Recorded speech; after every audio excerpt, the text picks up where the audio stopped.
Good evening बच्चों, फिर से एक बार कनेक्ट हो जाइए। हम सभी लोग एक बार फिर से उपस्थित हैं। कार्बोहाइड्रेट का सेकंड लेक्चर पढ़ रहे हैं हम लोग। 40 क्वेश्चन पहले लेक्चर में हम लोग कर चुके हैं। आप सभी लोग जुड़ जाइए, फटाफट जुड़ जाइए सभी। और यहाँ से हम लोग स्टार्ट करेंगे क्वेश्चन नंबर 41 से। पहले लेक्चर में हम लोग 40 क्वेश्चन कर चुके हैं। MCQs क्वेश्चन है, फटाफट सब लोग जुड़ जाएंगे। आंसर अपना कमेंट बॉक्स में टाइप करेंगे। चलिए तो स्टार्ट करते हैं हम लोग, और बाकी के लोग आते रहेंगे, जुड़ते रहिए। फटाफट एक बार शेयर कर दीजिए सभी लोगों को, अपने दोस्तों को, साथियों को क्लास स्टार्ट हो गए हैं। चलिए ठीक है, स्टार्ट करते हैं। पहला क्वेश्चन आपके सामने है, ग्लूकोज की अभिक्रियाएं दर्शाती हैं कि यह एक है। ग्लूकोज की जो अभिक्रियाएं होती हैं वो क्या दर्शाती हैं कि ये पॉलीहाइड्रोक्सी कीटोन है, या ये अल्कोहल है, या हाइड्रेट ऑफ कार्बन है, या पेंटाहाइड्रोक्सी एल्डिहाइड है। तो ग्लूकोज का जनरल फार्मूला हम लोग जानते हैं C6H12O6 होता है। अब इसमें जो 6 कार्बन होते हैं, इसमें पहला आपका CHO होता है और यह आपका CH2OH होता है। बाकी का इसमें हम लोग क्या देखते हैं कि अगर डी ग्लूकोज बना रहे हैं तो इसमें यानी कि दाएं तरफ आपका OH होगा, यह OH होगा, यह आपका H और OH बना दीजिए। इधर H OH H और H। तब आप इसमें क्या पाएंगे कि ये एल्डिहाइड है, ये कीटोन नहीं है, यानी कि ये पॉलीहाइड्रोक्सी एल्डिहाइड नहीं है, ये कीटोन, ये एल्डिहाइड है, कीटोन नहीं है। ये एक एल्कोहल है, केवल एल्कोहल नहीं है, इसके साथ पॉलीहाइड्रोक्सी एल्कोहल है, यानी कि कई बार OH जुड़े हुए हैं। हाइड्रेट्स ऑफ कार्बन कार्बोहाइड्रेट कहा जाता है, कार्बोहाइड्रेट तो है ही है, लेकिन ये अभिक्रियाएं दर्शाता है जिससे क्या पता चलता है ये पेंटाहाइड्रोक्सी एल्डिहाइड है, यानी कि 1 बार 2 बार 3 बार 4 और 5 बार इसमें OH प्रेजेंट है, इसलिए पेंटाहाइड्रोक्सी एल्डिहाइड की अभिक्रियाएं दर्शाता है। यह बात इससे पता चलती है। आगे हम लोग इसकी अभिक्रियाएं भी देखेंगे, अगर क्वेश्चन होंगे तो उसमें डिस्कस करेंगे। तो आंसर इसका कौन सा सही हो जाएगा? D option. ग्लूकोज का ब्रोमीन जल के साथ ऑक्सीकरण अगर कराते हैं तो उत्पाद क्या प्राप्त होता है? तो Br2 है, वो एक माइल्ड ऑक्सीडाइजिंग एजेंट है। तो इसमें आप क्या देखते हैं, 1 2 3 4 कायरल बनाने के बाद नीचे आपका CH2OH है, और सबसे पहले जो CHO है वो ऑक्सीडाइज होकर Br2 से COOH में चेंज हो जाता है, और COOH में चेंज होने के बाद सच है जो कंडीशन थी वो वही रहेगी। तो यह आपका CH2OH है। तो CHO जो है COOH में चेंज हो गया, यानी कि जो एल्डिहाइड है, एल्डो है, वो एल्डोनिक एसिड में चेंज हो जाता है। तो यहाँ ग्लूकोज है अपने पास, तो इसको आप क्या नाम दे देंगे? Gluconic acid. Gluconic acid. आप लोग अगर अभिक्रियाएं देख के आए हैं तो आप बता सकते हैं कि यह ग्लूकोनिक एसिड में परिवर्तित हो जाएगा। तो इसका आंसर क्या हो जाएगा? Gluconic acid. तो सर सैक्रिक एसिड क्या है? इसमें क्या होता है कि जब ये तो माइल्ड ऑक्सीडाइजिंग एजेंट है आपका Br2, अगर इसकी जगह पर अगर आप HNO3 से कराते हैं, जिससे आपका यह CHO और CH2OH दोनों ही COOH में अगर चेंज हो जाते हैं, अगर ये यहाँ पे ये भी अगर COOH बनाता है, तब इसका नाम जो है सैक्रिक एसिड हो जाएगा, यानी कि ऊपर और नीचे दोनों जगह आपका COOH ग्रुप हो जाएगा। तो ये 42 का आंसर हो जाएगा। ए आंसर बिल्कुल सही है। सभी लोग ठीक है, बढ़िया है, ए आंसर कर रहे हैं। चलिए ठीक है, क्वेश्चन नंबर अगला है, क्वेश्चन 43 से क्या कह रहा है कि ग्लूकोज और कैन शुगर, इन दोनों को आप कैसे विभेदित कर सकते हैं? डिस्टिंग्विश फ्रॉम ईच अदर, कैसे आप एक दूसरे से विभेदित कर सकते हैं? नाम से पता चल रहा है सर ये ग्लूकोज है, और ग्लूकोज जो है वो एग्जाम्पल है मोनोसैकेराइड का, मोनोसैकेराइड का। और आपके पास जो गन्ने की शर्करा है वो एक एग्जाम्पल है किसका? डाइसैकेराइड का, डाइसैकेराइड का। तो डाइसैकेराइड्स जो हैं वो नॉन रिड्यूसिंग शुगर हैं। आप पहले लेक्चर में यह चीज़ पढ़ चुके हैं। क्या है? Non reducing sugar. अगर ये नॉन रिड्यूसिंग शुगर है तो ये फेलिंग को रिड्यूस नहीं करती होगी, कौन? Cane sugar. तो इससे पता चल जाएगा, अगर दोनों के साथ डाल के अगर आप अभिक्रिया करा देते हैं तो मोनोसैकेराइड टाइप के जो हैं वो तो फेलिंग विलियन से पॉजिटिव टेस्ट देंगे, और जो डाइसैकेराइड है यानी कि जो नॉन रिड्यूसिंग शुगर हैं वो फेलिंग के साथ कोई टेस्ट नहीं देंगे, क्योंकि वो रिड्यूस नहीं होगी, वो नॉन रिड्यूसिंग शुगर है। और आप इससे पता कर सकते हैं, विभेद कर सकते हैं कि गन्ने की जो शर्करा है सुक्रोज को और ग्लूकोज को आप कैसे परिवर्तित कर सकते हैं। मॉलिस टेस्ट है या बेयर्स रीजेंट है या आयोडीन है, ये तीनों में ही पॉजिटिव देते हैं, इससे आप विभेद नहीं कर सकते। मॉलिस टेस्ट आपका कार्बोहाइड्रेट के लिए टेस्ट होता है, बेयर टेस्ट भी इसी के लिए होता है। तो दोनों ही चूंकि कार्बोहाइड्रेट है, एक मोनोसैकेराइड है एक डाइसैकेराइड है, तो तीनों ही पॉजिटिव देंगे। लेकिन क्वेश्चन पूछा है कि विभेदित कैसे करेंगे, तो एक दूसरे के साथ अगर आपको अलग करना है तो आप फेलिंग टेस्ट करा दीजिए, जिससे ग्लूकोज तो रिड्यूस हो जाएगा लेकिन जो सुक्रोज है वो रिड्यूस नहीं होगा। तो आंसर अपना ए सही हो जाएगा। बहुत बढ़िया। क्वेश्चन नंबर 44 पर चलते हैं। The enzyme with the catalyse hydrolysis of sucrose. Sucrose क्या है?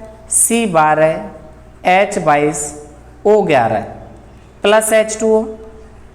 एरो के ऊपर आप लिखेंगे H3O पॉजिटिव, यानी कि अम्लीय जल अपघटन करा देते हैं, या यहाँ केवल H पॉजिटिव लिख सकते हैं, चूंकि यहाँ पे आपने H2O लिख दिया है।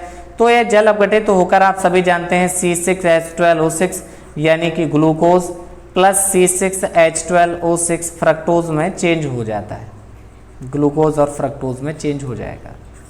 अब इन्होंने पूछा है कि कौन सा एंजाइम लेते हैं जिससे ये चेंज हो जाता है। तो आप सब वो लोगों ने पढ़ा होगा, फटाफट कमेंट करिए भाई क्या है। माल्टोज शर्करा को माल्टेज करता है, तो ये तो आंसर नहीं है सर। जाइमेज और इन्वर्टेज में से एक हो सकता है। तो हम लोग पढ़ते हैं कि जो आपकी सुक्रोज है, सुक्रोज को उत्प्रेरकीय अपघटन कराने के लिए आप इन्वर्टेज एंजाइम का प्रयोग करते हैं। तो फिर जाइमेज का कहाँ करते हैं? जब ग्लूकोज को आपको अल्कोहल के अंदर चेंज करना हो, C2H5OH के अंदर आप चेंज करते हैं, प्लस CO2 यहाँ से निकलता है, तो यहाँ पे आप जाइमेज एंजाइम का प्रयोग करते हैं और इस जगह पे आप इन्वर्टेज एंजाइम का प्रयोग करते हैं, जिससे क्या है ग्लूकोज और फ्रक्टोज में टूट जाता है। तो यहाँ फिलहाल के लिए 44 नंबर क्वेश्चन का आंसर क्या हो जाएगा आपका? सी सही, जो इन्वर्टेज एंजाइम का प्रयोग करते हैं, जो कि सुक्रोज जो है जल अपघटित होकर ग्लूकोज और फ्रक्टोज में विभाजित हो जाती है। क्वेश्चन नंबर 45 है, चलिए फटाफट आ जाइए। निम्नलिखित में किसका प्रयोग रेयान बनाने में किया जाता है? ये रेयान क्या है सर? रेयान जो है वो एक कृत्रिम रेशा है, यानी आर्टिफिशियल फाइबर है, कृत्रिम रेशा है। और कृत्रिम रेशा को बनाने में किसका प्रयोग किया जाता है? सेलुलोज का प्रयोग करते हैं हम लोग, सेलुलोज का प्रयोग करते हैं। ठीक है, बहुत बढ़िया। यह क्या है? सेलुलोज भी एक पॉलीसैकेराइड का एग्जाम्पल है, पॉलीसैकेराइड। सेलुलोज का प्रयोग किया जाता है रेयान बनाने में। यह क्या है? एक बहुलक के कैटेगरी में आता है, पॉलीमराइजेशन में आप लोग पढ़ते हैं। चलिए अगला क्वेश्चन है, किस एंजाइम की क्रिया से ग्लूकोज को अल्कोहल में परिवर्तित किया जाता है? अब कोई भी आंसर गलत नहीं करेगा, फटाफट कमेंट करिए, क्योंकि इससे जस्ट पहले हम लोग क्वेश्चन में पढ़ चुके हैं। बता दीजिए किसको? C6H12O6 को क्या कराना है? C2H5OH प्लस 2CO2 में चेंज करता है। 2 कार्बन यहाँ पर, 2CO2 और 2 यहाँ पर। तो यहाँ पे आपको क्या करना है? ये 2C2H5OH 10, 2 12 और 6 ऑक्सीजन आपका ये चेंज करता है। कौन सा एंजाइम यहाँ पे आप प्रयोग करते हैं? ENYME enzyme. यह एंजाइम कौन सा है? बिल्कुल सही है, बिल्कुल सही आंसर आप लोग कर रहे हैं। क्या हो जाएगा? जाइमेज नाम का एंजाइम का आप प्रयोग करते हैं। बिल्कुल सही है, बिल्कुल सही है। इन्वर्टेज नहीं करते हैं। इन्वर्टेज क्यों नहीं करते हैं? इन्वर्टेज सुक्रोज को ग्लूकोज में करते हैं, लेकिन यहाँ पे पूछा है कि ग्लूकोज को अल्कोहल में परिवर्तित करने के लिए। बिल्कुल सही है, 46 का आंसर हो जाएगा ए। कमेंट करते रहिए आप लोग, केवल सुनना नहीं है, लिखिए भाई। ये आपका लाइव टेस्ट है, आप ये समझ लीजिए। जितना ज़्यादा आप गलती करेंगे, सुधार करेंगे, वो आपके दिमाग में रह जाएगा क्वेश्चन कि ये चीज़ अगर अभी गलती हो जाएगी तो एग्जाम में गलती नहीं होगी। क्वेश्चन नंबर 47 देखिए। निम्न में वह एक जो पौधे का मुख्य घटक है, पौधे का मुख्य घटक है, कौन सा ऐसा है जो पौधों में होता है? फटाफट आंसर करेंगे। बिल्कुल सही, क्या? सेलुलोज है, पौधों का एक मुख्य घटक है। बिल्कुल सही जवाब, बहुत बढ़िया है। चलिए अगला क्वेश्चन। मोनोमर को cellulose, monomer of cellulose is, cellulose का एकलक है, तो सेलुलोज के मोनोमर का नाम बताना है। क्या करते हैं? सेलुलोज को जब आप हाइड्रोलाइज करते हैं तो यह टूट जाता है किसमें? बीटा डी ग्लूको पायरेनोज में, यानी कि ग्लूकोज में टूटता है। किसमें? बीटा डी ग्लूकोज में टूटता है, बीटा डी ग्लूकोज में। तो किसका क्या आंसर हो जाएगा? इसका क्या आंसर हो जाएगा? ग्लूकोज। इसमें क्या होता है, जब ये इसमें अल्फा डी जो बीटा डी ग्लूकोज लिखा हुआ है, इसकी जब बहुत सारी इकाइयाँ एक दूसरे से जुड़ती हैं तो क्या बनाती हैं? सेलुलोज बनाती हैं। इसीलिए इन्होंने पूछा उसके मोनोमर का नाम बताइए। ये एक पॉलीमर है। कैसा पॉलीमर है? नेचुरल पॉलीमर है। प्राकृतिक बहुलक का उदाहरण है सेलुलोज। और ग्लूकोज की कई इकाइयाँ होती हैं। तो जब ग्लूकोज आपस में जुड़ता है तो कैसे? पहले बीटा डी ग्लूकोज का पहला कार्बन, दूसरे ग्लूकोज का चौथा कार्बन, यानी आप उसमें कह सकते हैं कि C1C4 ग्लूकोसाइडिक लिंकेज होती है। केवल आंसर नहीं देखना है, एक्सप्लेनेशन भी समझिए कि ऐसा क्यों हो जाता है। ये साथ साथ में लिखते हुए चलेंगे। जब सेलुलोज का जल अपघटन कराते हैं तो बीटा डी ग्लूकोज बनता है। बीटा डी ग्लूकोज इसका मोनोमर हो गया। सेलुलोज एक नेचुरल पॉलीमर हो गया। जब नेचुरल पॉलीमर है तो उसके मोनोमर जो हैं वो किस तरीके से जुड़े हुए हैं? जिससे जुड़े होते हैं वो ग्लूकोसाइडिक लिंकेज है। पहले ग्लूकोज का पहला कार्बन, दूसरे ग्लूकोज का चौथा कार्बन आपस में जुड़ के बनाते हैं। चलिए, बहुत बढ़िया, बहुत बढ़िया। अगला क्वेश्चन, दुग्ध में पाई जाने वाली शर्करा है, दुग्ध में उपस्थित डाइसैकेराइड है। The which disaccharide present in milk. सभी जानते हैं दुग्ध में पाई जाने वाली शर्करा नहीं, ये गन्ने में पाई जाने वाली शर्करा है। लैक्टोज दुग्ध में पाई जाने वाली शर्करा है। बहुत बढ़िया। अनाज की शर्करा, कीटोज, ये तो कीटोन हो गए आपके। ये तो फ्रक्टोज, आप इसका एग्जाम्पल आप फ्रक्टोज ले सकते हैं। ठीक है, तो यहाँ पे आंसर अपना क्या सही हो जाएगा? लैक्टोज। दुग्ध में पाई जाने वाली शर्करा क्या है? लैक्टोज। चलिए फटाफट एक आंसर और कर दीजिए आप लोग। दुग्ध की शुद्धता मापते हैं या उसमें फैट मापने के लिए, कितना फैट है, कितना पानी है, कितना कुछ है, उसकी शुद्धता मापने के लिए किस उपकरण का प्रयोग करते हैं? फटाफट कमेंट करिए, वो कमेंट करिए भाई। वो उपकरण क्या है जो दुग्ध की शुद्धता को मापता है? फटाफट लिख दीजिए, लिख दीजिए, लिख दीजिए। सभी लोगों को पता है क्या है? लैक्टोमीटर। बहुत अच्छे, लैक्टोमीटर है। अगला question, the sugar which is stored in liver to act as food. क्या लिखा है? यकृत में संचित शर्करा जो भोजन की तरह कार्य करती है। ऐसी शर्करा बता दीजिए जो लीवर में संचित रहती है। किस रूप में रहती है? सर ग्लूकोज ही होता है, लेकिन ग्लाइकोजन के रूप में उपस्थित रहती है। ये ग्लाइकोजन क्या है? ये कहाँ उपस्थित होता है? क्या बोला इन्होंने? लीवर में संचित रहती है। और कहाँ रहती है सर? मसल्स में रहती है। और कहाँ हो सकती है? ब्रेन में भी हो सकती है। मसल्स में होती है, ब्रेन में होती है, लीवर में होती है। इसीलिए इस शर्करा को हम लोग एनिमल स्टार्च की संज्ञा देते हैं। एनिमल स्टार्च भी कहा जाता है इसे। किसको? ग्लाइकोजन को ही एनिमल स्टार्च कहा जाता है। जब इसका आप अपघटन कराते हैं तो यह छोटी छोटी ग्लूकोज की शर्कराओं में टूट जाती है। किसमें? अल्फा डी ग्लूको पायरेनोज में। अभी आप लोगों ने देखा था जब सेलुलोज का जल अपघटन किया था तो वो भी ग्लूकोपायरेनोज में टूटा था। सेलुलोज भी ग्लूकोज का था, ये भी बहुलक है ग्लूकोज का, लेकिन यह अल्फा डी ग्लूकोज का है। और इसमें क्या होता है? जब अल्फा डी ग्लूकोज कई रूप से C1C4 के फॉर्म में और C1 और C6 के फॉर्म में आपस में जुड़ी रहती हैं। इसमें लिंकेज आप याद कर लेंगे। ग्लाइकोजन में C1C4 and C1 and C6 होता है। अब आपके दिमाग में आ रही होगी सर एक ही ग्लूकोज में पहले चौथे पहले छठवें के साथ आपस में कैसे जुड़ सकती है? चलिए आइए स्ट्रक्चर देख लेते हैं, इस चीज़ को समझ लें कैसे।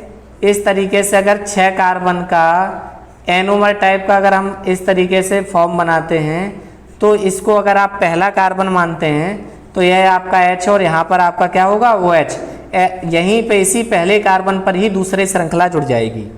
फिर क्या होगा, एक OH नीचे होगा, H ऊपर होगा, फिर एबव होगा, फिर बिलो होगा, तो फिर एक नीचे और फिर एक नीचे और फिर H ऊपर। अब इसमें क्या हो जाएगा, 1 2 3 4 चौथे कार्बन का भी, तो क्या हो गया, C1 और C4 हो गई। चलिए इसके बाद क्या करते हैं, 4 हो गया, 5 हो गया, यह 6 हो गया, यह CH2OH होता है, तो इसका जो H है वो हट जाएगा, ये जुड़ जाएगा फिर से होल एन के साथ। तो इसमें पहले के साथ साथ यहाँ से छठवीं भी जुड़ गई, तो ये क्या हो गया, C1 और C6 हो गया। तो C1 और C4, C1 C6 की जब लिंकेज ढेर सारी आपस में जुड़ते रहती हैं, क्या होल एन लगा हुआ है, यानी कि ये भी एक पॉलीसैकेराइड का एग्जाम्पल है। बहुत बढ़िया, जब जल अपघटन कराते हैं तो इस तरीके से इसमें परिवर्तित हो जाता है। Question number 51, which of the following monosaccharide is as a pentose. निम्न में एक मोनोसैकेराइड जो एक पेंटोज शर्करा है। पेंटोज शर्करा का मतलब क्या है, 5 कार्बन की शर्करा बतानी है। ग्लूकोज 6 कार्बन है, फ्रक्टोज 6 कार्बन है, गैलेक्टोज 6 कार्बन है। क्या है आपस में, केवल एक मोनोमर हैं जो केवल आपस में बदल जाते हैं। अब आपको क्या बताना है, एरेबिनोज। सर ये एरेबिनोज कितने कार्बन का है, तो एरेबिनोज आपका 5 कार्बन का है, C5 का है। तो अगर आप इसका स्ट्रक्चर आप इस तरीके से बनाएंगे तो 1 2 3 और यहाँ पर सबसे पहले नीचे क्या रहेगा, CH2OH और यहाँ पर आपका CHO, यह है आपका HOH, इधर H, ये OH, चूंकि D बना रहे हैं तो दाईं तरफ लिखेंगे, यह आपका एरेबिनोज हो गया, यह पेंटोज शर्करा है। तो यह क्या आंसर हो जाएगा अपना, C आंसर हो जाएगा। एरेबिनोज जो है वो 5 कार्बन की शर्करा है, आपके सामने इसका स्ट्रक्चर एरेबिनोज का बना हुआ है। चलिए ठीक है, बहुत बढ़िया। अब 52 की तरफ चलते हैं। कार्बोहाइड्रेट रेस्पॉन्ड टू, कार्बोहाइड्रेट्स क्या देते हैं, बेयर्स टेस्ट देते हैं, मॉलिस टेस्ट देते हैं, आइडोफॉर्म टेस्ट देते हैं, फर्फ्यूरल टेस्ट देते हैं। कैसे आप पता करेंगे, तो सबसे अच्छा टेस्ट कार्बोहाइड्रेट का क्या है, मॉलिस टेस्ट है। इसमें क्या होता है कि किसी भी आप एक कार्बोहाइड्रेट को, किसी भी कार्बोहाइड्रेट को जब आप इसमें मॉलिस रीजन डालते हैं तो यह वॉयलेट कलर के कॉम्प्लेक्स में चेंज हो जाता है, वॉयलेट कलर के कॉम्प्लेक्स में चेंज हो जाता है। कौन, कार्बोहाइड्रेट। तो इससे आप पहचान पाते हैं कि कार्बोहाइड्रेट इस तरीके के टेस्ट देते हैं। तो आइए देख लेते हैं कि जो मॉलिस टेस्ट है वो किस तरीके से देता है। मॉलिस टेस्ट की रिएक्शन आपके सामने है। मान लीजिए ग्लूकोज मैंने एक कार्बोहाइड्रेट ले लिया, कंसनट्रेटेड एसिड जब आपने उस पर डाला तो इसके 3H2O निकलने के बाद एक साइक्लिक रिंग स्ट्रक्चर बना। यह रिंग साइक्लिक स्ट्रक्चर है, इसी का नाम क्या है, हाइड्रोक्सी मिथाइल फर्फ्यूरल, हाइड्रोक्सी मिथाइल फर्फ्यूरल। इसको क्या कराते हैं, अल्फा नेप्थोल के साथ रिएक्ट कराते हैं एसिडिक मीडियम में, तो एक जटिल कॉम्प्लेक्स बन के तैयार होता है। जैसे इसमें थोड़ा सा आप एसिड डालते हैं, मतलब ऑक्सीडाइज इसको कराते हैं, तो जो OH है वह आपका OH पॉजिटिव में चेंज हो जाता है और ये पर्पल कलर के कॉम्प्लेक्स में चेंज हो जाता है। तो मॉलिस टेस्ट में मॉलिस टेस्ट कुछ इसी तरीके का परीक्षण देता है, इसलिए कोई भी कार्बोहाइड्रेट है ये परीक्षण देते हैं। नेक्स्ट क्वेश्चन है, ग्लाइकोजन इज, ग्लाइकोजन क्या है, मैंने आपको अभी बताया था कि एक पॉलीसैकेराइड है ग्लाइकोजन। किसका, ग्लाइकोजन अल्फा डी ग्लूकोज से मिलकर बना हुआ है और सेलुलोज जो है वो बीटा डी ग्लूकोज से मिलकर बना हुआ है। तो यहाँ आंसर क्या हो जाएगा अपना कि ग्लाइकोजन जो है वो एक पॉलीसैकेराइड है, एंजाइम है नहीं, एक प्रोटीन है नहीं, क्या है, एक पॉलीसैकेराइड है, जो कि इसको एनिमल स्टार्च के नाम से भी जानते हैं। याद कर लीजिए, एनिमल स्टार्च के नाम से भी जानते हैं।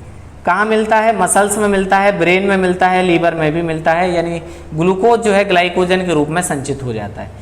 फिर से क्वेश्चन है, सेलुलोज इज, सेलुलोज एक प्रोटीन है, सेलुलोज एक कार्बोहाइड्रेट है, सेलुलोज एक सिंपल शुगर है, या सभी सही हैं। फटाफट आप लोग कमेंट करिए सेलुलोज इज। हम आपको बता दें कि सेलुलोज जो है वो एक पॉलीसैकेराइड का एग्जाम्पल है। तो हम लोग जो चैप्टर पढ़ रहे हैं उसी से पता चल रहा है कि हम लोग क्या पढ़ने वाले हैं, तो किस प्रकार का आंसर हो सकता है। तो सेलुलोज जो है वो क्या है, सेलुलोज क्या है, बस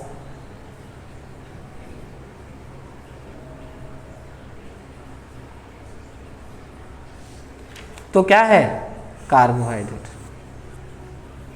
प्रोटीन नहीं है, सिंपल शुगर नहीं है, क्योंकि ये पॉलीसैकेराइड है, सिंपल शुगर नहीं है भाई, कार्बोहाइड्रेट है। आंसर आप लोगों का बिल्कुल सही है, बहुत बढ़िया, कार्बोहाइड्रेट है। Next question, glucose and fructose are, glucose geometrical isomers हैं, टॉटोमर्स हैं, चेन आइसोमर्स हैं, फंक्शनल आइसोमर्स हैं। फटाफट जवाब दीजिए, क्योंकि आप सभी लोग जानते हैं कि जो आपका ग्लूकोज है वह एल्डिहाइड होता है। ग्लूकोज क्या है? CHO ग्रुप ऊपर लगा हुआ होता है, उसके बाद नीचे पूरी कहानी बनी हुई होती है। यहाँ पे CH2OH होता है, दूसरे कार्बन पर C डबल बॉन्ड हो, और बाकी की कहानी सेम बनी हुई होती है।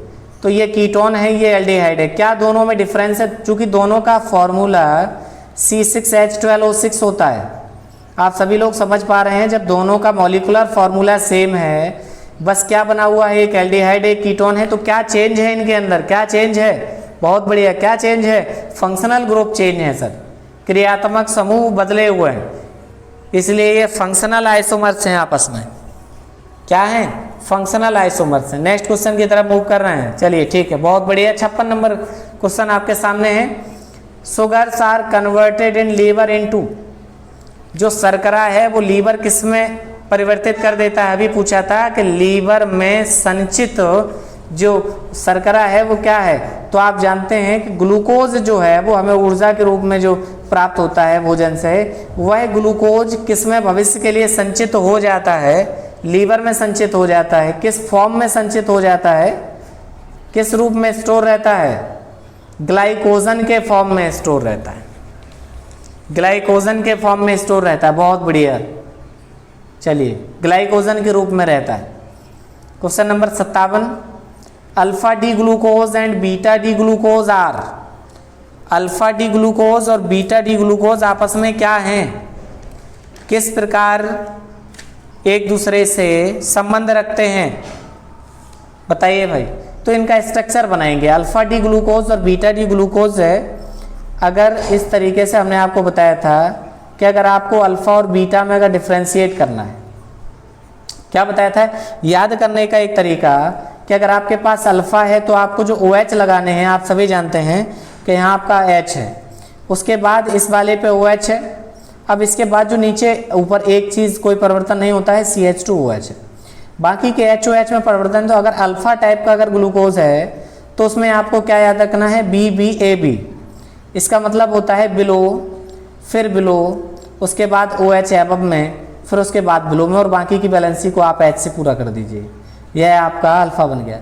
इसके बाद इसी तरीके से अगर आप दूसरा बनाते हैं, यानी कि जिसको हम लोग बीटा कह रहे हैं, तो बीटा वाले के याद रखना है, क्या बनाना है? ABAB, यानी कि OH पहले एबव लगाएंगे, फिर बिलो में लगाएंगे, फिर उसके बाद A आ गया, फिर एबव में लगाएंगे, फिर बिलो में लगाएंगे, और यहाँ पर CH2OH। तो ये आपका H हो गया, यह आपका H है, यह आपका H है, यह आपका H हो गया, ये H हो गया। तो यह BBAB ये अल्फा टाइप का हो गया, ये BAAB करके आपको बनाने का तरीका बता दिया, ट्रिक है। आप इसको कैसे जानेंगे कि आपस में क्या है? इन्होंने पूछा है कि एनोमेरिक शुगर्स हैं, एपीमेरिक शुगर्स हैं, पोजिशनल आइसोमर्स हैं, फंक्शनल आइसोमर है। मैंने देखा कि फंक्शनल ग्रुप सभी के साथ सेम है, पोजीशन भी कोई फंक्शनल ग्रुप की चेंज नहीं है, CH2 की जगह है। क्या फ़र्क है? याद रखेंगे हमेशा जब कभी भी साइक्लिक स्ट्रक्चर बने हों तो इस कार्बन पे अगर गौर करिए तो साइक्लिक स्ट्रक्चर के अंदर किसी भी एक कार्बन एटम पर अगर कॉन्फ़िगरेशन चेंज है साइक्लिक स्ट्रक्चर के अंदर, तो वो क्या होते हैं? आपस में किस प्रकार का रिलेशन रखते हैं? एनोमर्स का रिलेशन रखते हैं। अगर यही चीज़ अगर खुली श्रृंखला में होती, खुली श्रृंखला के अगर एक कार्बन पर अगर कॉन्फ़िगरेशन चेंज होता, एक डी होता, एक एल होता, एक अल्फा, एक बीटा होता, कैपिटल एल होता, दूसरा कैपिटल डी होता, तो वो आपस में क्या हो जाते हैं? अगर एक कार्बन पर कॉन्फ़िगरेशन कायरल कार्बन पर चेंज हो तो वो एपीमर होते हैं, और साइक्लिक स्ट्रक्चर में अगर एक कार्बन पर कॉन्फ़िगरेशन चेंज हो तो उनको एनोमर कहते हैं। चलिए नेक्स्ट क्वेश्चन है, which of the following does not undergo mutarotation? निम्न में वह जो परिवर्ती ध्रुवण घूर्णन प्रदर्शित नहीं करता है। तो हमें ये जानना है कि म्यूटे रोटेशन की घटना क्या होती है, यानी ध्रुवण घूर्णन किसको कहा जाता है। जैसे एक छोटा सा एग्जांपल लेकर चलते हैं, आपके पास है अल्फा डी ग्लूकोज, समझ लीजिए भाई, अल्फा डी ग्लूकोज है वह चेंज हो जाता है किसमें, बीटा डी ग्लूकोज में। आप समझ रहे होंगे कि क्या एक परिवर्तन है सर, दोनों एपीमर हैं एक जगह पे, उनके आपस में क्या है, एक पे कॉन्फ़िगरेशन चेंज है। अगर साइक्लिक स्ट्रक्चर में बनाते हो तो वह एनोमर है, अल्फा बीटा में चेंज हो रहा है। अब क्या करते हैं कि स्पेसिफिक रोटेशन आप लोगों ने पढ़ा है, जब प्लेन पोलराइज लाइट को जब डाला जाता है तो वो दाईं और बाईं ओर घुमा देती है, इसको क्या कहते हैं, दोरबड़ घूर्णन। अब स्पेसिफिक रोटेशन की जब आप बात करते हैं तो वह इस अल्फा वाले का जो स्पेसिफिक रोटेशन है वो प्लस का 112 डिग्री सेल्सियस है, और अगर बीटा वाले की बात करें तो ये प्लस का 52 डिग्री सेल्सियस है। जब यह इस फॉर्म में बना के रख दिया जाता है तो रखने के बाद यह धीरे धीरे धीरे धीरे धीरे धीरे घटकर अंत में यह जो मान है जो इसका जो अल्फा वाले का है वो 52 डिग्री सेल्सियस पर आकर स्थिर हो जाता है और वो रुक जाता है। और यह मान जो है ये जो 52 डिग्री सेल्सियस लिखा है, गलती लिखे, ये 19 डिग्री सेल्सियस है बीटा डी ग्लूकोज का, और यह क्या होता है, परिवर्तित होकर धीरे धीरे धीरे धीरे 52 पे आके स्थिर हो जाता है। यानी हम ये कह सकते हैं कि कोई भी आपका पदार्थ है उसका विशिष्ट घूर्णन का मान समय के साथ उसमें कोई परिवर्तन होता है, अगर बदल जाता है तो यही गुण आपका क्या कहलाता है, म्यूटे रोटेशन कहलाता है। यह क्या है, अल्फा और बीटा दोनों बना के जब रख दिए जाते हैं तो दोनों का स्पेसिफिक रोटेशन आके कहाँ पे रुक जाता है, कहाँ पे ठहर जाता है, आके 52 डिग्री सेल्सियस पर। तो अब ये घटना तो समझ में आ गई कि म्यूटे रोटेशन क्या है, उनका स्पेसिफिक रोटेशन। देखिए हर एक कार्बोहाइड्रेट का जो अलग अलग प्रकार के जो आपके कायरल कंपाउंड हैं उनका सबका स्पेसिफिक रोटेशन है, सबका स्पेसिफिक रोटेशन स्पेसिफाई है, निश्चित है, लेकिन वो पूछ रहे हैं कि कौन सा ऐसा है जो प्रदर्शित नहीं करता है। आंसर करिए आप लोग फटाफट, कौन सा ऐसा है। देखिए ये डी फॉर्म है, बदलेगा, डी फॉर्म है, एल में जाएगा, ये भी बदलेगा। सुक्रोज जो है वो एक डाइसैकेराइड शर्करा है, उसमें ग्लूकोसाइडिक लिंकेज होती है, वो म्यूटे रोटेशन प्रदर्शित नहीं करता है। बाकी के जो डी फॉर्म एल फॉर्म है वो आप समझ रहे हैं कि डी फॉर्म जो है वो बीटा में चेंज हो जाएगा, अल्फा वाला बीटा में, इसलिए ये सब म्यूटे रोटेशन प्रदर्शित करेंगे, लेकिन जो डाइसैकेराइड शर्करा शुगर है वो नहीं करेगी। इसलिए आंसर इसका क्या सही हो जाएगा, सी सही हो जाएगा। बहुत बढ़िया। 59 नंबर क्वेश्चन आपके साथ है, निम्न में से वह एक जो ओसाजोन नहीं बनाते हैं। तो ओसाजोन फॉर्मेशन में आप जानते हैं कि ओसाजोन में क्या होता है कि आपके पास मान लीजिए कि एग्जांपल लेते हैं 1 2 3 4 आपके पास CHO प्रेजेंट है, आप समझ गए होंगे मैं बात कर रहा हूँ ग्लूकोज की। इसमें क्या होता है कि C6H5NH NH2 NH C6H5NH NH2 इसको कहते हैं फेनिल हाइड्रोजन। जब आप इसके 3 अणु लेकर अपक्रिया कराते हैं तो यह जो सबसे पहला जो कार्बन है उसका O हटकर CH के साथ डबल बॉन्ड के साथ NNH C6H5 में परिवर्तन हो जाता है, और दूसरे कार्बन का OH हटकर C डबल बॉन्ड के साथ NNH C6H5 में परिवर्तन हो जाता है। बाकी का आपका 1 2 3 और CH2OH H सच जिस तरीके से आपका बना हुआ था ये चीज़ वहीं उसी तरीके से उपस्थित रहती है। जब फेनिल हाइड्रोजीन के साथ अपक्रिया कराते हैं तो ग्लूकोज का ग्लूकोसाजोन बनता है, फ्रक्टोज का फ्रक्टोजाजोन बनता है। इन्होंने पूछा है कि कौन सा है जो ओसाजोन नहीं बनाता है, क्या माल्टोज बनाता है या ग्लूकोज बनाता है या फ्रक्टोज बनाता है। तो अभी हमने आपको बताया कि ग्लूकोज बनाता है, फ्रक्टोज भी बनाता है। अब 2 शर्कराएं आपके पास बचती हैं, 3-डीऑक्सीराइबोज बचता है और दूसरा आपका माल्टोज बचता है। तो आप पूछते हैं कि कौन सा नहीं बनाता है, तो यह तो डाइसैकेराइड शर्करा है। डाइसैकेराइड में 2 मोनोसैकेराइड शर्कराएं जुड़े होती हैं, तो यही जो है वो प्रदर्शित नहीं करेगा। अब देख लेते हैं कि डीऑक्सीराइबोज किस तरीके से कर लेगा, इसकी हम लोग बात कर लेंगे। क्या ये कर सकता है, डीऑक्सीराइबोज कर सकता है, तो किस तरीके से बनाएगा, चलिए आइए इस पर चर्चा कर लेते हैं। डीऑक्सीराइबोज का फॉर्मूला क्या है सर, ये पेंटोज शर्करा है, तो पहला तो आपका CHO हो जाएगा, दूसरे कार्बन पर CH2 होता है, बाकी का आप एल्कोहल की तरह बना दीजिए, CHOH CHOH और नीचे CH2OH CH2OH। यह आपकी 5 कार्बन की शर्करा है, इसका नाम क्या है? राइबोज। क्या हो गया? दूसरे कार्बन का OH हटा दिया है तो डीऑक्सी हो गया, O हट गया, क्या बोल दिया? 1 2 3 3-डीऑक्सी राइबोज। ठीक है, तो यह भी बनाएगा क्योंकि इस जगह का पहला जो है वो हटकर क्या बनाएगा? NH, और दूसरे पोजीशन का भी NH, NHC6H5 बना लेगा, यानी कि ये ग्लूकोसा जोन बनाएगा। कौन नहीं बनाएगा सर? डाइसैकेराइड नहीं बनाएगा। ए आंसर बिल्कुल सही है, बिल्कुल सही जवाब दिया आप सभी लोगों ने। Question number 60, which one of the following is the smallest carbohydrate? निम्न में वह एक जो सबसे छोटा कार्बोहाइड्रेट है, राइबोज है, ग्लूकोज है, डी कार्बोक्सी एसीटेट है या ग्लिसरेल्डिहाइड है?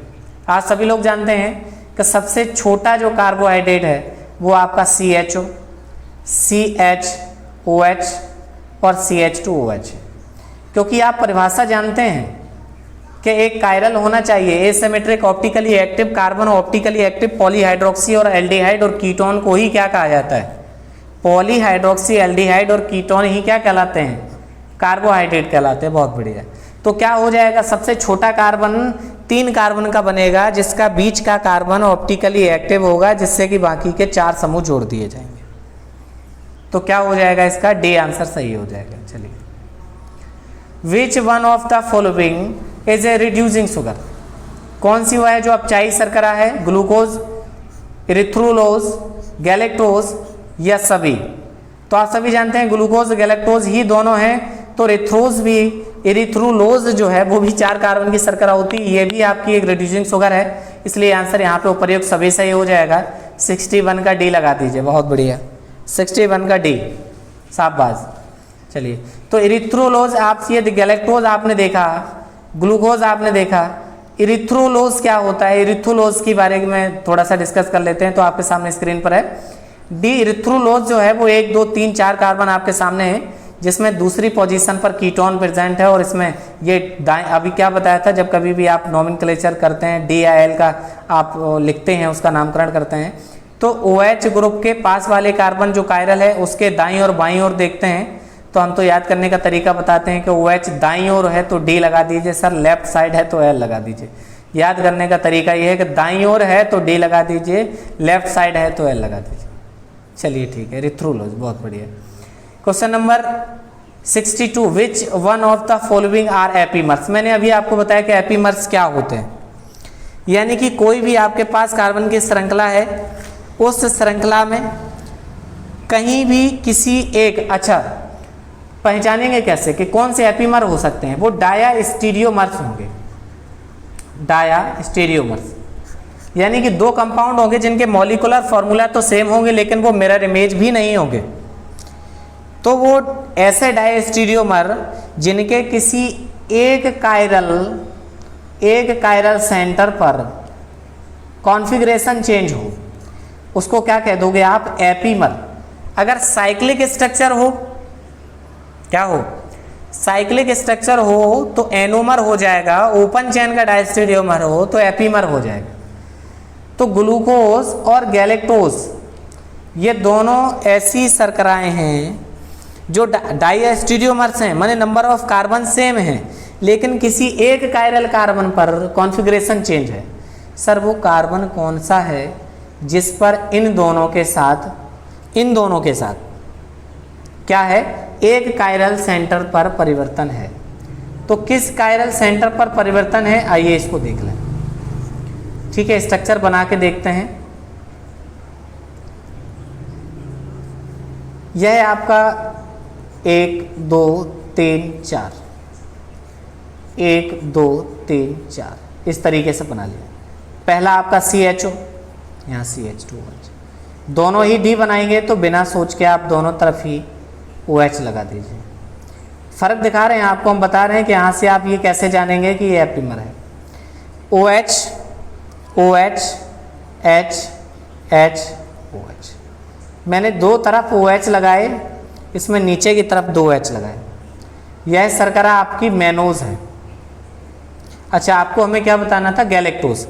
तो गैलेक्टोज में क्या हो जाएगा? बस बच्चा पहला जो है उसमें परिवर्तन कर दीजिए, क्या पहले कार्बन के साथ परिवर्तन कर दीजिए, यहाँ पर आप OH लगा दीजिए, ठीक है। ये आपका बन गया गैलेक्टोज। गैलेक्टोज अब बना दीजिए ग्लूकोज। तो ग्लूकोज वाले में क्या परिवर्तन होगा? अच्छा एक सेकंड रुक जाइए, ये ग्लूकोज में भी OH नीचे रहता है, तो यहाँ से H हटा के इधर लगा दे, तो यह आपका OH हो गया, ये आपका H हो गया। गैलेक्टोज बना रहे हैं, एक AH उधर, OH उधर, OH इधर, H इधर। चलिए अब ग्लूकोज का बना दीजिए। ग्लूकोज का बहुत सिंपल, इसी तरफ OH, फिर H, OH। चलिए HH लगा दीजिए। चेक करिए कौन सा डिफरेंट कौन सा सेम। CHO से कोई मतलब नहीं है, कायरल नहीं है। CH2OH से कोई मतलब नहीं है, कायरल नहीं है। पहला कार्बन एक तरफ OH, दूसरे तरफ OH, नीचे सेम है। अब ये देख लीजिए, इसमें इधर OH आपका प्रेजेंट है, इसमें इधर आपके राइट साइड प्रेजेंट है।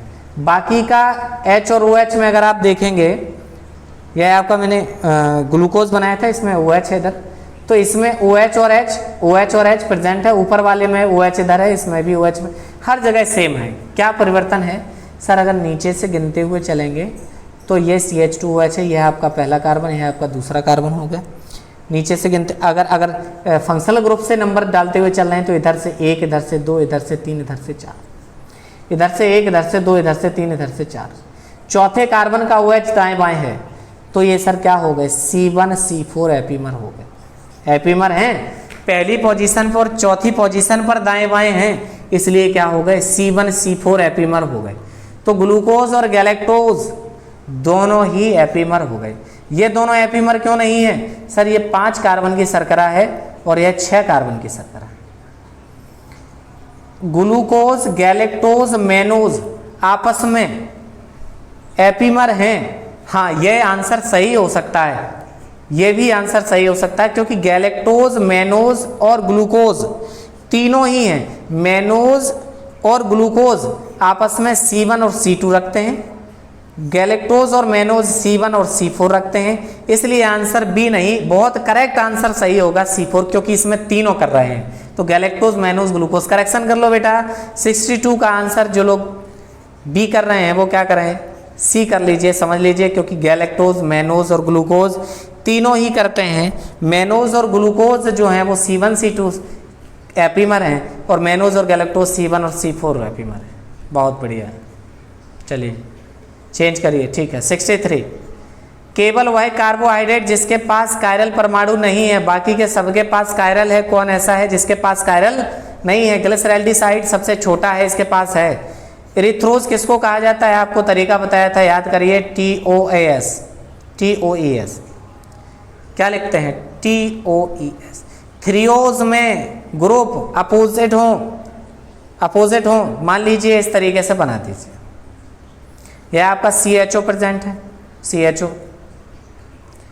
नीचे आपका OH प्रेजेंट है, इसमें OH इधर प्रेजेंट है, CH2।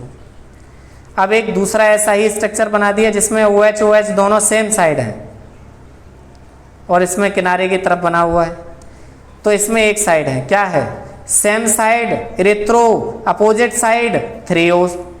TO opposite threose, ES same side erythrose, same side erythrose, opposite threose, TOES से याद कर लेंगे। तो यह तो तीनों हैं, कायरल हैं, क्योंकि इसमें ये भी कायरल है, ये भी कायरल है, ये भी कायरल है, ये भी कायरल है। सर ये भी आंसर है, ये भी आंसर है, ये भी आंसर सही। लेकिन क्या पूछा है? नहीं है, कायरल किसके पास नहीं है? डी हाइड्रोक्सी या डाई हाइड्रोक्सी एसीटोन। ये डाई हाइड्रोक्सी एसीटोन क्या है? एसीटोन किसको कहते हैं? कीटोन वाला ग्रुप हो, और हाइड्रोक्सी ग्रुप जोड़ दीजिए कीटोन वाले फॉर्मूले में, तो CH3 की जगह कर दीजिए H हटा के OH, H हटा के OH। यह कायरल है क्या? सर नहीं है, ये कायरल नहीं है, क्योंकि ये दोनों ग्रुप सेम साइड जुड़े हुए हैं। और स्टीरियो केमिस्ट्री में हम लोग पढ़ते हैं कि डबल बॉन्डेड हो तो ये भी सिंगल से माना जाता है। अगर ऐसे ऐसे स्टडी करोगे तो ये भी दोनों ग्रुप सेम होगा। यानी कि डाई हाइड्रोक्सी एसीटोन है एक ऐसा जिसके पास कायरल नहीं है, तो 63 का डी आंसर करेक्ट हो जाएगा। बहुत बढ़िया। Maltose is a disaccharide of. Maltose कल कराया था, माल्टोज किसकी शर्करा है? माल्टोज को जब आप जल अपघटित कराते हैं तो माल्टोज किस में टूटता है? माल्टोज 2 ग्लूकोज के अंदर टूटता है। किसमें? माल्टोज 2 ग्लूकोज के अंदर टूटता है। बहुत बढ़िया।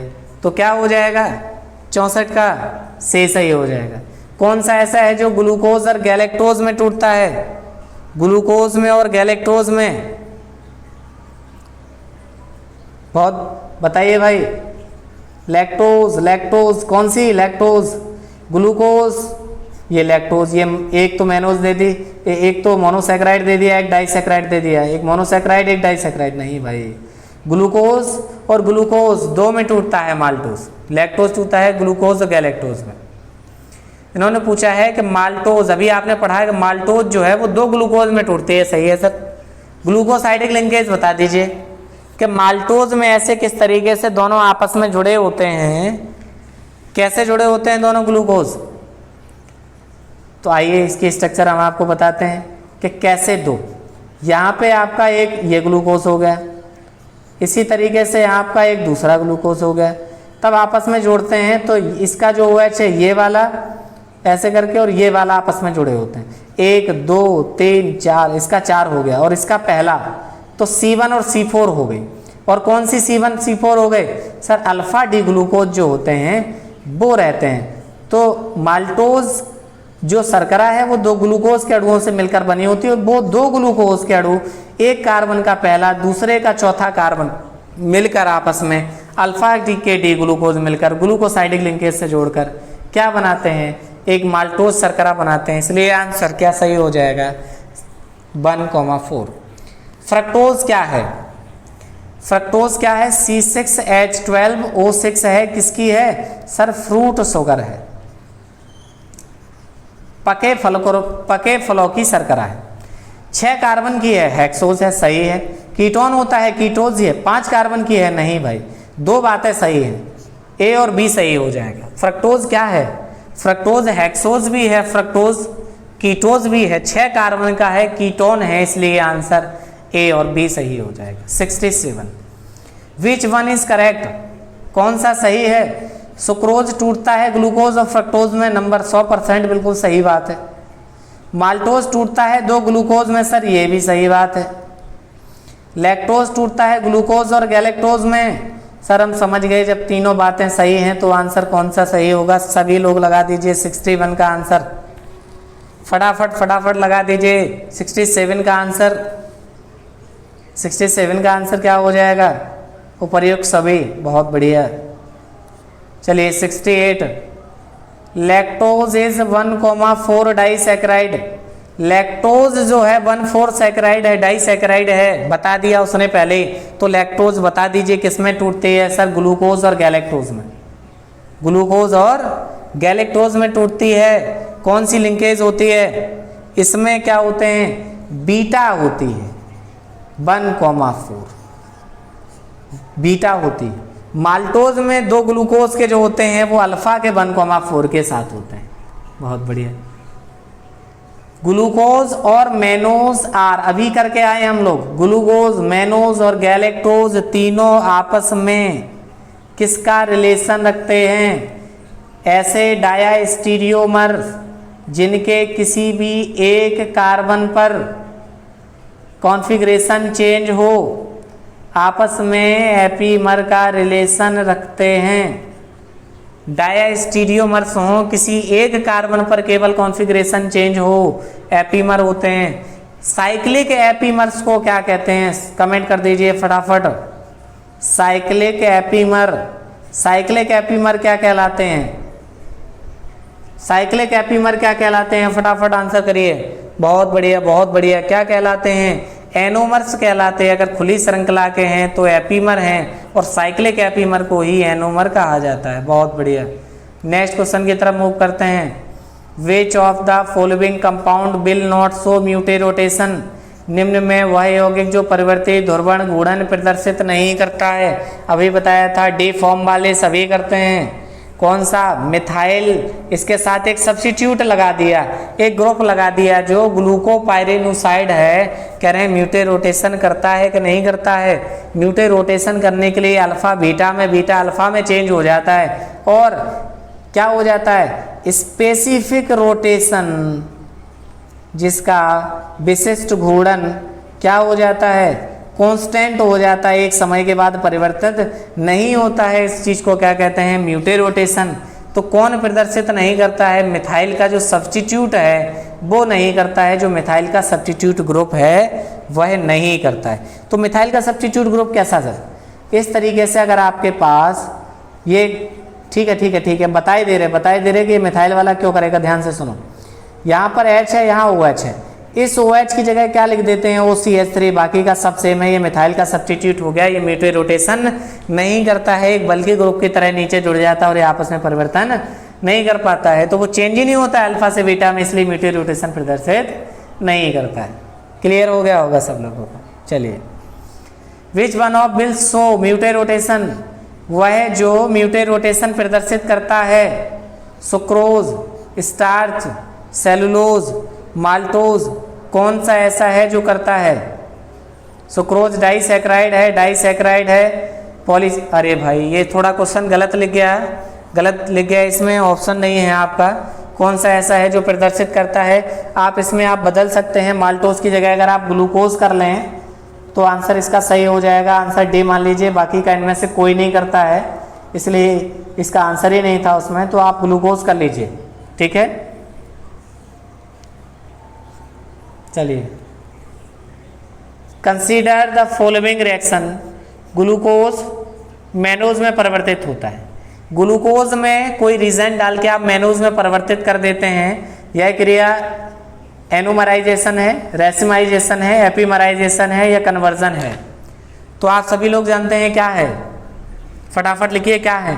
Mannose, glucose, galactose are having relation epimers, the process is called epimerization. क्या सही हो जाएगा? एपीमराइजेशन सही हो जाएगा, एपीमराइजेशन सही हो जाएगा, बहुत बढ़िया। नेक्स्ट क्वेश्चन 73, फ्रक्टोज का सामान्य विलयन, basic solution of fructose, basic solution of fructose having क्या रखता है? ग्लूकोज, फ्रक्टोज और मैनोज तीनों ही बातें रखता है। जो फ्रक्टोज आपका विलयन है, अभी देखते हैं इसका सॉल्यूशन क्या है, कि अगर आपके पास जो फ्रक्टोज है वह फ्रक्टोज अम्लीय अपघटन के बाद मैनोज में, ग्लूकोज में अंतः परिवर्तित होता रहता है, इंटर कन्वर्जन रहता है, तो इसका आंसर क्या सही हो जाए? फ्रक्टोज जो है वह है ग्लूकोज, फ्रक्टोज और मैनोज, चूंकि तीनों का फॉर्मूला ही C6H12O6 है। जब फ्रक्टोज को OH के साथ कराते हैं तो ये मैनोज के फॉर्म में चेंज हो जाता है, मैनोज के फॉर्म में चेंज हो जाता है, और मैनोज और ग्लूकोज आपस में C1 और C4 का आपस में रिलेशन रखते हैं।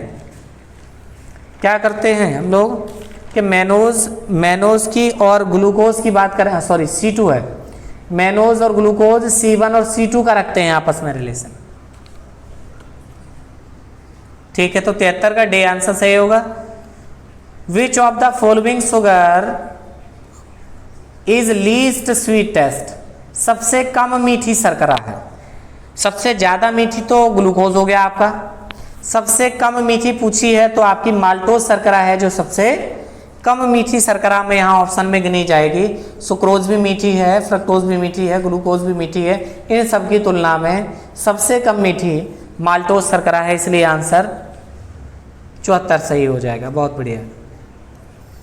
2 forms of D glucopyranose frequently called, D glucopyranose 2 form है, alpha D glucopyranose, beta D glucopyranose. Sir pyranose वाली स्ट्रक्चर होती है साइक्लिक, और साइक्लिक स्ट्रक्चर में और अल्फा और बीटा बन रहे हैं जिनकी पोजीशन चेंज है, आप समझ गए। ऐसे स्ट्रक्चर्स आपस में किस प्रकार का रिलेशन रखेंगे, क्या कहलाएंगे वो 2 फॉर्म? आंसर करिए, क्या कहलाएंगे? Anomers, anomers. नेक्स्ट क्वेश्चन है, which of the following does not belong to category of hexose, कौन वह है जो 6 कार्बन की श्रृंखला में नहीं आता है?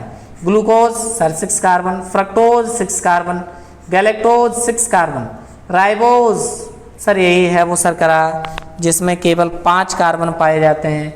स्ट्रक्चर एक बार बना के देख लीजिए, यह है आपका CHO है, दूसरा CHOH है, फिर उसके बाद CHOH है, 2 बार लिख दीजिए CHOH और नीचे CH2OH लिख दीजिए। कुल मिला के मैंने बना दिए 5 कार्बन और ये राइबोज शर्करा हो गई। आपसे डीऑक्सी राइबोज पूछता तो OH हटा के दूसरी पोजीशन पर CH2 कर देते, बाकी का CHOH का आप ट्वाइस करेंगे और नीचे CH2OH आपके डीऑक्सी राइबोज शर्करा हो गई और यह है आपकी राइबोज शर्करा होगी। तो उन्होंने पूछा हेक्सोज की श्रेणी में नहीं आता है सर, ये पेंटोज है, पेंटोज, इसलिए राइबोज जो है वो हेक्सोज की कैटेगरी में नहीं है, किसमें, पेंटोज में है। इसलिए आंसर अपना क्या सही हो जाएगा 76D 76D 76D। ओके चलिए 77 विच of the following represents A pentose, निम्न में वह है जो पेंटोज शर्करा प्रदर्शित करती है। पेंटोज शर्करा माल्टोज है क्या, नहीं है, 12 कार्बन। लैक्टोज है क्या, 12 carbon. Deoxy ribose sir 5 carbon. Fructose 6 carbon. बहुत बढ़िया, क्या करेंगे C5 आंसर सही हो जाएगा। डीऑक्सी राइबोज 5 कार्बन शर्करा है, ठीक है। फिर कह दिया कि डी राइबोज कंटेंस, अभी बताया था डी राइबोज कितने कार्बन की शर्करा है सर, पेंटोज शर्करा है, पेंटोज शर्करा है तो कितने कार्बन की शर्करा हो जाएगी। फिर से एक बार स्ट्रक्चर बना लीजिए, जितनी बार ज़्यादा बनाएंगे उतनी बार याद हो जाएगा। CHOH का थ्राइस लगाएंगे और CH2OH कितने कार्बन, टोटल 5 कार्बन।